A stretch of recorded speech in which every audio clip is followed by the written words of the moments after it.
Provision in motion. When God moves before you do. Provision in motion. Hallelujah. Okay, so our scripture for tonight, ito po. Okay, I'll read. This is in Joshua chapter 3, verses 13 to 16. And we'll read in the NIV version. Nang sabi niya, and as soon as the priest who carried the ark of the Lord of all the earth, set foot in the Jordan, its waters flowing downstream will be cut off and stand up in a heap.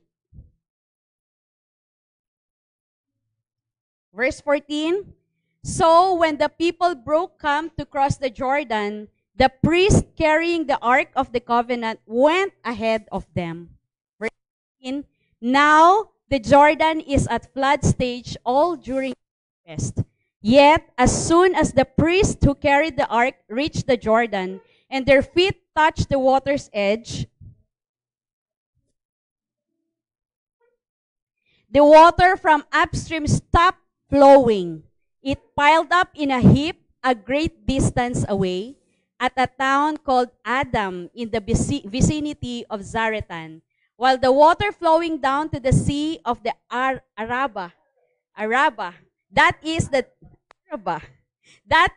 Dead Sea, was completely cut off. So the people crossed over opposite Jericho. Ano ba yun? Okay. So, for the introduction, the God who moves before you do. Okay. So, ang sabi natin, provision in motion. So, the Greek word for provision is pronoia. And what does that mean? Which means advanced planning or foresight providence. So, provision pala is hindi siya at your circumstance now. It's advanced planning. It's foresight providence. Let's look at the next one. Anong usage nito? So, ano pa yung term nito? So, the term pronoia in the New Testament context refers to the concept of foresight of providence. Foresight. So, ibig sabihin, advance, no? Particularly in the sense of divine care and planning. Who's taking care of us? Who's divinely taking care of us? It's the Lord, right? So, advance yung kanyang provision. Advance yung kanyang care. He planned before He made us. It implies a thoughtful, intentional provision for the future, often associated with God's sovereign and benevolent oversight of creation and human affairs. Look at that. Ito pala inisip niya, thoughtful and intentional provision for the future. Kaya pala, there is a song na lagi kong pinapakinggan sa playlist ni Gian. Ang sabi niya, your future is a history for me. So sabi ni Lord, yung future natin, it's history to the Lord already. So whatever na nandun sa future natin, it was already thoughtful, carefully planned, and intentionally provided for by the Lord. Provision. And there was also a term na ginagamit yung pronoia system. Tama po ba? It's this is in contrast to the feudalism system, di ba? Yung pronoia, ito yung binibigay. It's a grant that temporarily transfers imperial fiscal rights to an individual or institution. These rights were most commonly taxes or incomes from cultivated lands, but they could also be other income streams such as water, fishing rights, customs collection, etc. And the various rights to a specific piece of geography could be granted to separate individuals. So binibigay. Grants were for a set period or for lifetime. Pero irrevocable ito and at will by the emperor. Buti na lang si God hindi ganon. When He gives it to us, hindi niya binabawi. It's irrevocable. Pero at His will pa rin. No? Grants were not transferable or hereditary. But buti na lang si Lord, kung ano yung meron ka, it's a legacy that you can pass on to your next generation. Pronoia gave the grantee possession, not ownership. It's what we possess. Ano yung meron ka? You can only possess, but that's God's. Diba? Ang owner, si God pa rin. But you possess it. It's given to you, all the rights and everything. Amen? Amen. So pronoia literally means pro, meaning before, and noos, meaning mind or thought. So this suggests a foresight or planning aspect. Provision. Before. Diba? Provision. Amen? So, that's it. So tonight, brothers and sisters, it's here ba? Sorry. Get ready because your provision is already moving, your miracle is already flowing, and heaven is already ahead of you. Amen? Sabi nga, tamang-tama, kaya sabi ko dapat si Pastor Mayat after ng message ko eh. Amen.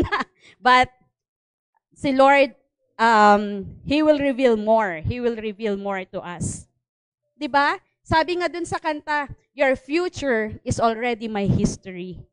My future. So, but the problem is, kung babalikan po natin yung ating text for tonight, the Israelites, they are standing at the river, the Jordan. And every great move of God starts sometimes with standing at the edge of something impossible. Sabi nga ni Pastor Mayat, di ba? It's so impossible. Ibibigay mo, pero ayoko, Lord. Di ba? Before every breakthrough, sometimes there is a barrier. Disobedience. Or ano pa, Pastor Mayat? Pride. No? Before every promise, there is a Jordan River. So, I will just like to tell you something about this Jordan River. If you read verses before what we read, dito sinabi ni Lord na kay Joshua, be strong and be courageous. Because, asan sila pupunta? They are now going to the promised land. And before merong Jericho, they have to cross the Jordan River. So, the Jordan, take off from your mind or from your thoughts. Ganito ako nung unang-unang narinig ko. Akala ko, Red Sea siyang malaki. But Jordan River is very much smaller compared to the Red Sea. But you know, size does not determine significance. In our text, the Jordan River here is a place of transition. It's the place where destiny either stalls or surges forward. And just like Pastor Mayet, many of us sometimes stand before a river of impossibility, a challenge, a decision, and we feel intimidated. Magko-cross Jordan River. We feel small against its currents, yung ano ng river, no? And many of us stand before rivers of broken dreams. Wala na, tapos na yung dream ko, ilang taon na ako. Financial gaps, delayed promises, and fear can feel louder than faith. Maybe you're saying, I don't feel like I'm enough to do this or do that. Maybe you're whispering to yourself, I don't think I'll ever be ready or worthy for this. And today, the Spirit of God is saying, are you stepping into being strong and courageous? Or are you retreating into discouragement? Parang ako, last night, sabi ko, Lord, I'm 44 already, but I want to do something more. Lord, gusto ko pang aral. Gusto ko pang merong ibang gawin sa buhay ko. Then sabi ni Lord, binigay niya itong message na ito sa akin. Listen to my word. Sabi niya, maybe, ang sinasabi ko kay Lord, maybe Lord, I'm old for this. Or maybe Lord, it's too late. Baka si Gian na lang. Or sa mga magiging anak ni Gian. Maybe Lord, I'm not enough. The problem, brothers and sisters, everyone faces a river, but not everyone crosses it. And tonight, your miracle won't meet you at the shore or at the riverbank. It will meet you at the step of your faith. Amen? Amen. So, our principle number 1. Okay. You need to step in to see the supernatural provision. Sorry. Paano ba ibalik yun, Pearl? Yeah, okay. Nasa live po tayo ng Facebook. You can capture it there. There. Okay. As soon, verses 13 to 14, as soon as the soles of the feet of the priest bearing the ark of the Lord of all the earth, shall rest in the waters of the Jordan, the water shall be cut off. I want you to look at this. As soon as the soles of the feet of the priest step into the water, doon nila kita yung miracle. Just a background, Joshua is getting the people ready and says, in 3 days, we're crossing over. We're going to the promised land. They don't even have their marching orders yet for Jericho. Wala pa yon, hindi pa nila nakikita yon. Because siguro pag sinabi ni Joshua, pagpunta natin doon, we'll still be meeting a wall, a Jericho wall, baka mag-retreat sila. Baka ayaw na namin yan. Ilang years na kami nasa desert, tapos yan na naman. Diba? But, sometimes the Lord will not tell us kung ano yung kinakaharap natin because that would make us sometimes turn around. Ayoko na, Lord. Ako lang ba yun? He knows you might turn around. He just wants you to trust Him. He shows you what you need to know so that pag nandun ka na, you just have to trust the Lord. Joshua said, let's go toward Jordan. Imagine their action. That as they are stepping into something, they're stepping toward something they see no way through. Parang yung Red Sea, di ba? Wala na, dead end na, di ba? So when the people broke camp to cross the Jordan, the priest carrying the Ark of the Covenant went ahead of them. The Ark of the Covenant represents God's presence. Nandun sa shoulder ng priest. So, hindi sila pupunta yung presence ng Panginoon. Tayo po ngayon. We have Jesus in us already. You have the great high priest who lives inside of you. So, you are never without His presence. He is in you. He is in me, working through me and fighting for me. And the whole passage is like filled with anticipation about the situation, pero very uncertain. Dahil sabi, pupunta na tayo sa promised land. A land with flowing milk and honey. Excited but uncertain. They are faith-filled but they have incomplete picture of what's going to happen next. The priest before the water stopped. And just like what Pastor Mayet did, stepping in, walang shift. So the priest had to step first before the water stopped. No step, no shift. Parang kay Pastor Mayet, hindi ka mag-a-act, walang mangyayari. No shifting in your situation. Brothers and sisters, when you are stepping in, hindi lang you are stepping in to your future na parang physical step. You have to step with your heart. We have to step with your mind. Amen? Naniniwala ka nga, sige, I will step in your mind. Totoo nga ba? In your mind, meron bang mangyayari? In your mind, may mag-shift ba sa situation ko? Stepping in means you just step in. Step in. Step into it. Step into it. Heart, mind, soul, and spirit. Yes, Lord, I believe. Yes, Lord, I'm putting my souls. I'm stepping into the Jordan River. The water did not part because they waited. It parted when the priest stepped on it.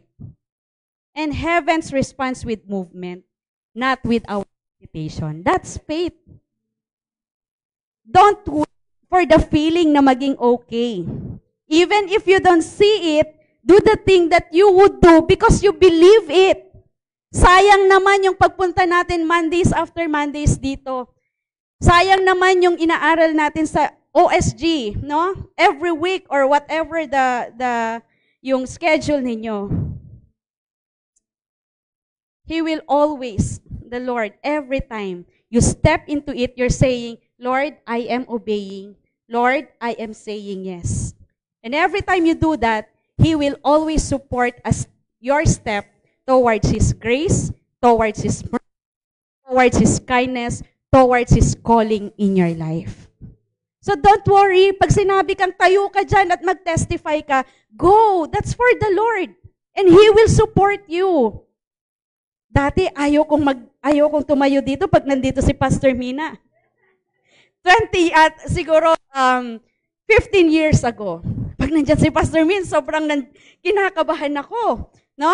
Pero you step on it. Go for it. The Lord will support you. The Lord will give you what to say. Amen? The Lord will bring the message to you. Amen? Pastor Means. Amen. You believe that God is with you.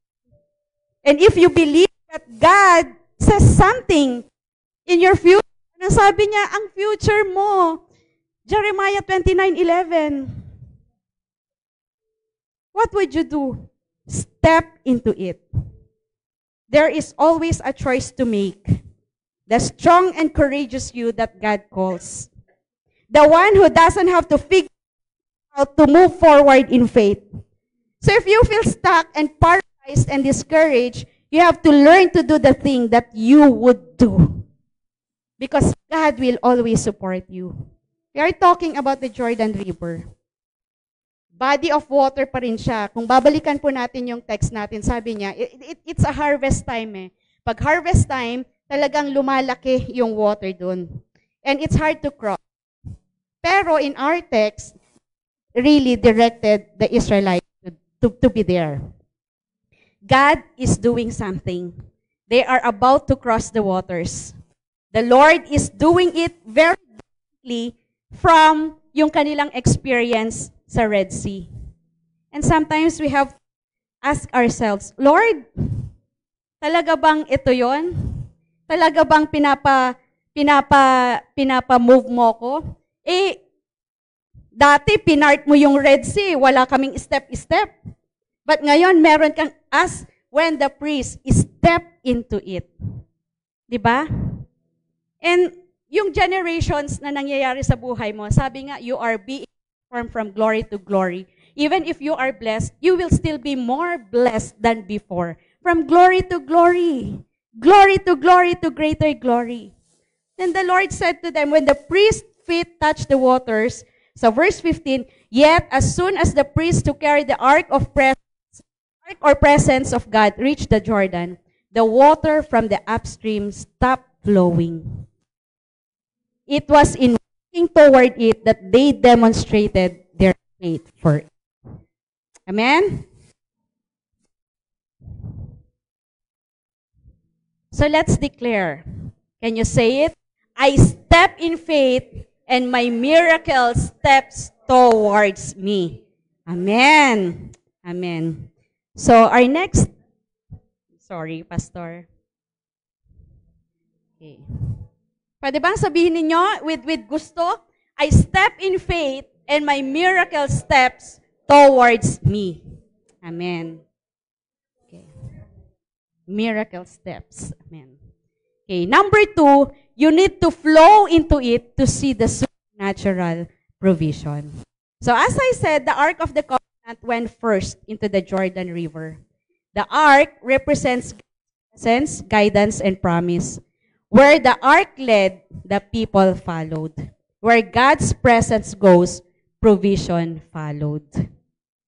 Amen? Where God's presence goes, provisions follows. You know, provision is not tied to His presence. I mean, provision is always tied to His presence, not your preference. I think it's here. Is it here? Okay. The Lord is my shepherd, I shall not want. He makes me lie down in green pastures. He leads me beside still waters. I think I put it there. Where God's presence leads, His provision follows. Where His feet walk, miracles manifest. Amen? Hebrews 11:6, without faith, it's impossible to please God. God meets you at the point of your faith, not your feelings. The miracle was not attached to the river. It was attached to the obedience. Because obedience unlocks the miraculous. Action precedes manifestation. Not waiting you to see the waters move. Faith is moving while the waters are still raging. Kahit nakakatakot, 'di ba? You just go there. Ayan, I put it there pala, sorry. Provision is tied to His presence, not your preference. Ito yung gusto ko eh. Sabi nga ni Pastor Mayet, wala na akong pambili ng jam kung ibibigay ko. Provision is not found where we prefer. It's found where we are positioned by God. Ay, sorry. Sorry, Pastor.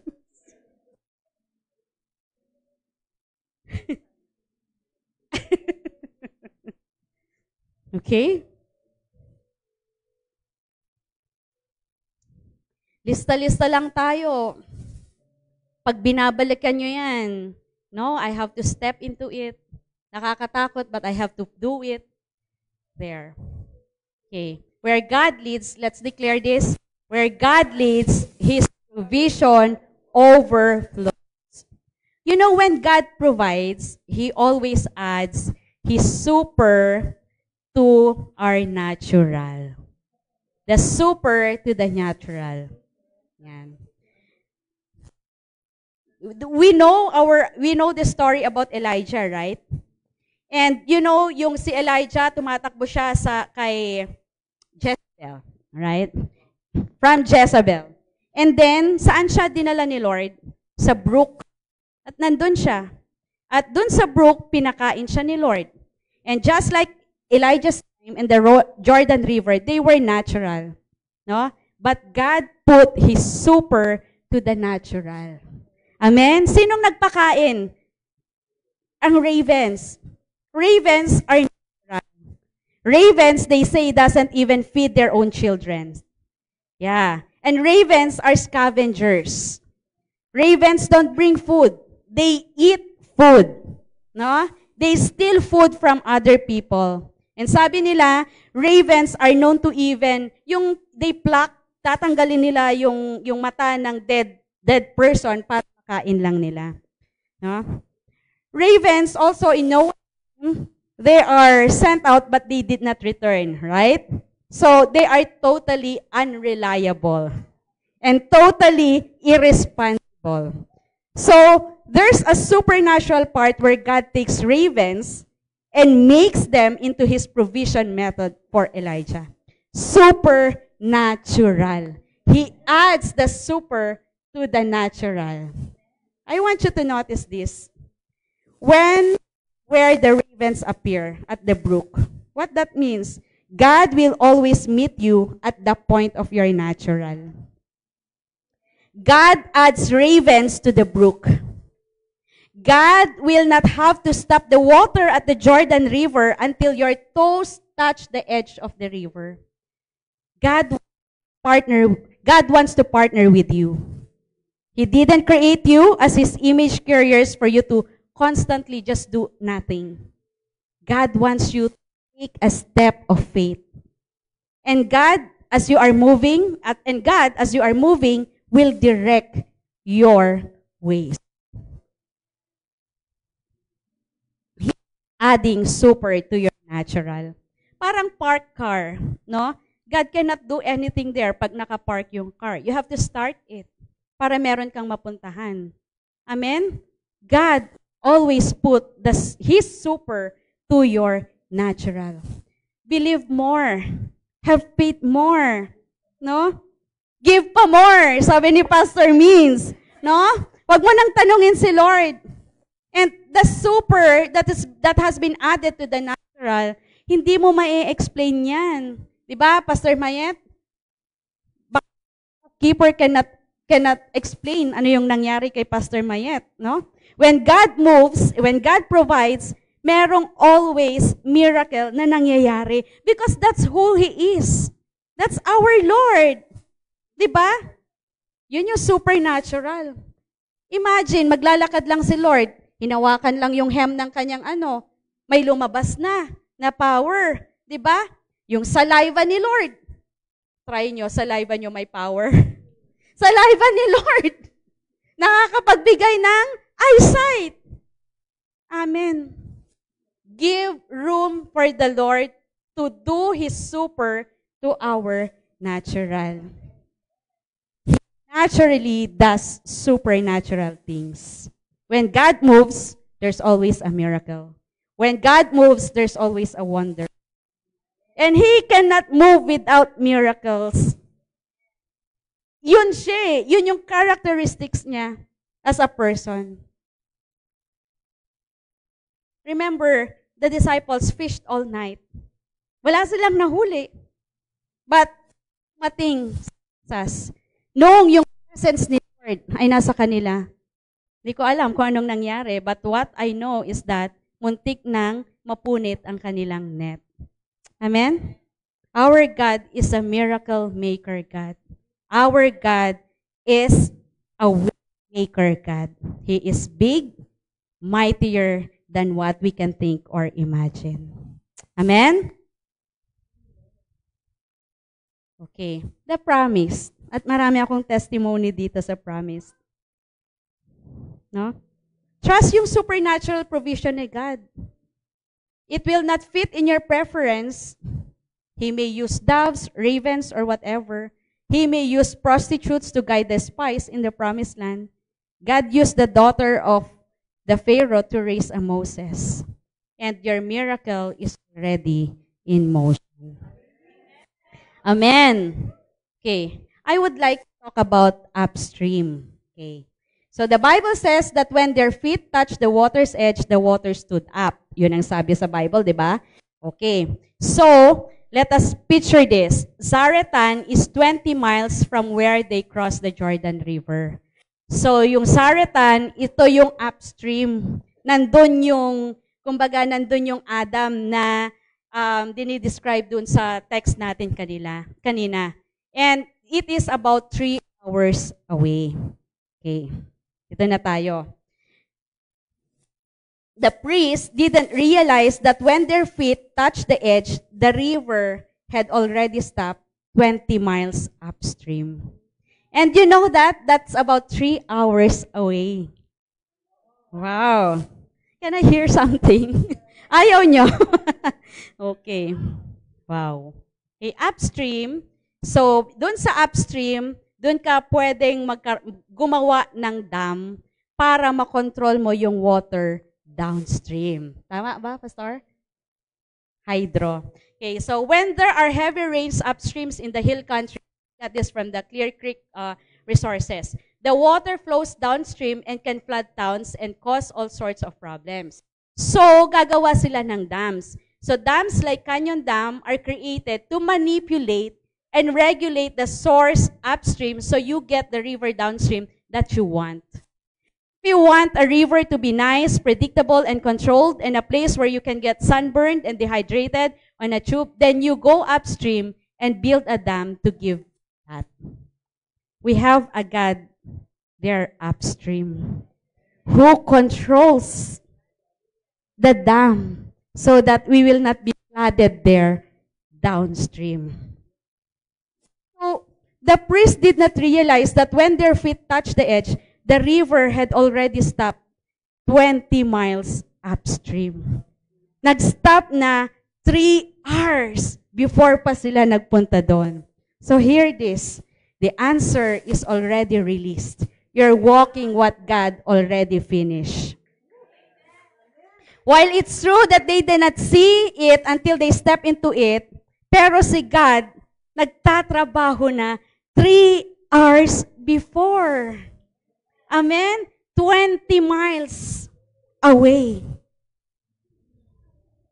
Which means, God, tinime niya yung miracle.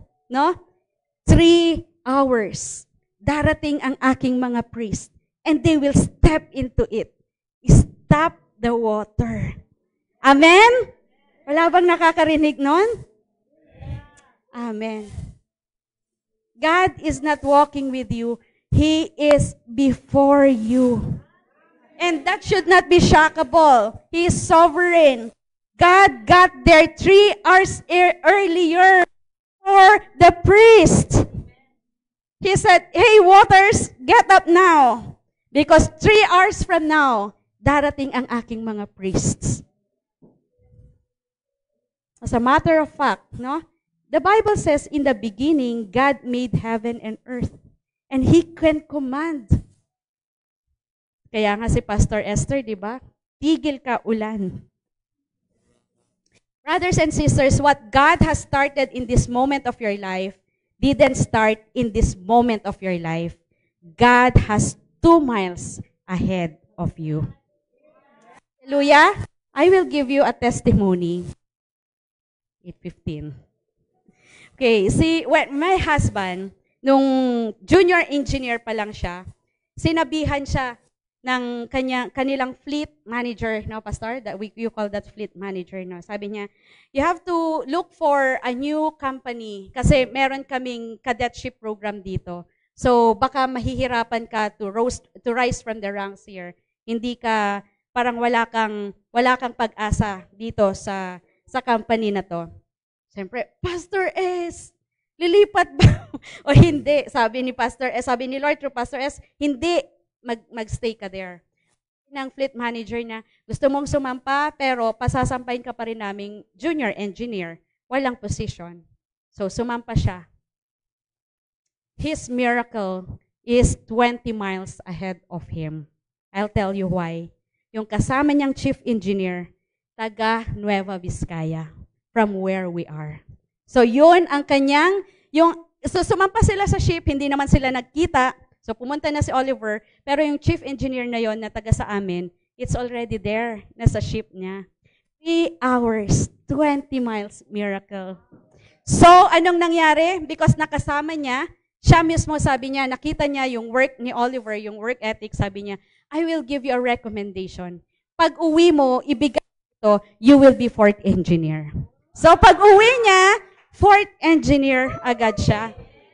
So again, nung 4th engineer na siya, pagbaba niya, sa sinabi na naman ng fleet manager, hanggang dyan ka na lang, sabi niyang ganun. Marami pa tayong line up. Pastor S, hindi raw sabi ni Lord, magstay ka pa dyan. So, sige, gusto mong sumampa, 4th engineer pa rin. O, 4th engineer, nagsampa siya.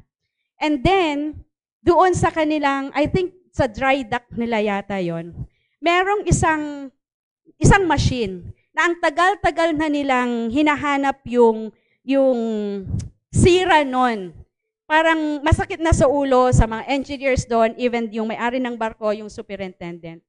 When Oliver was there, 4th engineer, his 20 miles miracle, he was able to see a pinhole na sira ng machine. 20 miles miracle. Ahead si God na kay Oliver.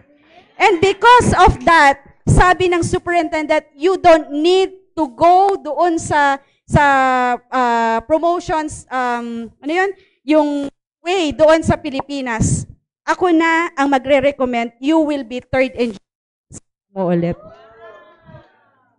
3rd engineer. And then 3rd engineer, sabi na naman, mahirapan ka na naman, kailangan mo mag 36 months, sabi niyang ganun. Pasado na po ako ng management, sabi niyang ganun.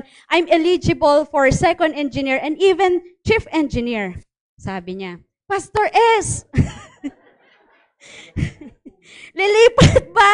Sabi niyang ganun. Sabi niya, tignan mo daw kung saan ka masaya. O di, ano kayang sinasabi ni Pastor S, saan ako masaya? Out of nowhere, tumawag yung classmate niya dun sa college. Sabi niya, sabi niya ganun, anong ginagawa mo dyan? Sabi niya ganun, ang hirap-hirap ng promotion dyan. Halika dito. Sabi niya, ako 2nd engineer. Gusto mo, i-refer kita agad? Sabi niya ganun. Pagpunta ni Oliver, sabi niya, sige, sasampak second engineer. 20 miles miracle.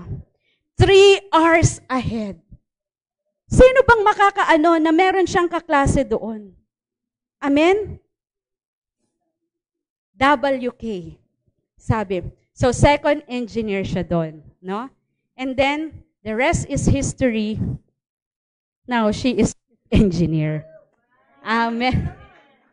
Me, you know my story. No? Nung gusto akong tanggalin, ganyan.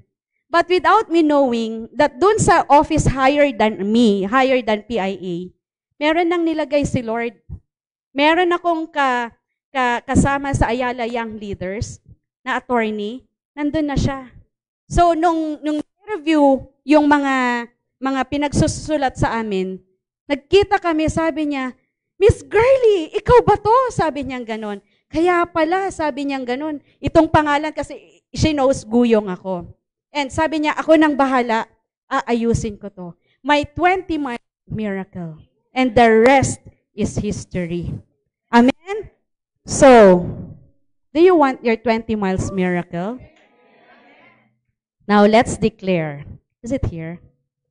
My miracle, can you say, my miracle is already 20 miles upstream, flowing toward me. And sisters, before you even get there, God put the supply in your situation. God's got what you need. Before the Israelites approached the Jordan River, before the first foot touched the water, God was already at work 20 miles upstream. Amen? Amen. But you have to step on it. You have to flow in it. You have to believe. Parang kay Pastor Mayet. Do not be like this. Who knows the Blockbuster company in the 80s? Ito yung magre-rent ka ng, ano tawag doon? Ng DVDs, VHS, ganyan. And it went bankrupt. Wala na siya ngayon, right? Pero at its peak, in 2004, it employed 84,000 employees worldwide. At meron silang almost 10,000 stores. Pero they are unable to transition to digital model. But interestingly, in year 2000, Netflix offered to sell their company to Blockbuster for $50 million. But the Blockbuster CEO was not interested in the offer because he thought, wala yan, small niche business lang yan. But look at Netflix now. In 2017, had 103 million subscribers worldwide and a revenue of $8.8 billion. What happened? He allowed the super of the Lord touch their, kumbaga, they did not allow the super of the Lord touch their natural. In the same way, Kodak, ano pa ba? Nokia, no? But interestingly, those who allowed themselves, no, to be captivated by the super of the Lord, like Samsung. Ang Samsung ay, ano ang Samsung? Who has Samsung here? You have Samsung. Ang Samsung, dati, they do not sell electronics. What do they sell? Fish and noodles. Shell Company, they started as antique business that imported goods around the world. But they pivoted, no? And they become Shell now. Mazda started selling cork. But now, they are into cars. When the Lord is moving, allow His changes to change you. When your life is going to change, so will your finances, your job, your opportunities. So be flexible. Don't be stuck. Don't be stubborn. When God provides, it's always for your good. What are your issues 20 miles away? Stuff you can't see? Children you can't control? Things you cannot move? What would you do if you believe God has 20 miles away already doing what you're praying about? whenever you see a problem, heaven has a plan. Amen? Let's declare this. God is moving upstream before I even arrive at my Jordan. Last one, John 4:50, the soldier who asked Jesus to come to his house because his son is sick, no? Ano sabi niya? Go home. Okay na yung anak mo, 'di ba? 20 miles away. So tinignan ko, Cana is 20 miles away from Capernaum. That means the words of Jesus reached all the way back to that sick boy and didn't even need for that dad to make his journey. So what is this telling us? God can do one of these 20 miles turn around and miracles. He can do it for you. So great is thy faithfulness. All I have needed, thy hand has provided. Blessings all mine with 10,000s beside. So let's close here. Maybe you're standing at the edge of your Jordan. Brothers and sisters, this is not a season to wait on the banks. This is a season to step in, even while the waters are raging. When you step, the supernatural flows. Your miracle will meet you downstream. So if you're ready, let's do this prophetically. Please stand. And prophetically, just a prophetic action, you step your feet forward. And let us all declare this one. Step. Sorry. Okay. Let us all declare this. Father, in the name of Jesus, I declare today that you are the God of the upstream. You are moving ahead of me. You have already commanded the waters to part. I will not fear the floods. I will not retreat from the river. I step in faith. I step into my miracle. I step into my promise. Thank you that 20 miles upstream, my healing, my breakthrough, my provisions, my next level are already flowing toward me. I trust your timing. I trust your hand. I trust your heart. I believe that where you guide, you provide. My miracle is in motion. In Jesus' mighty name, amen.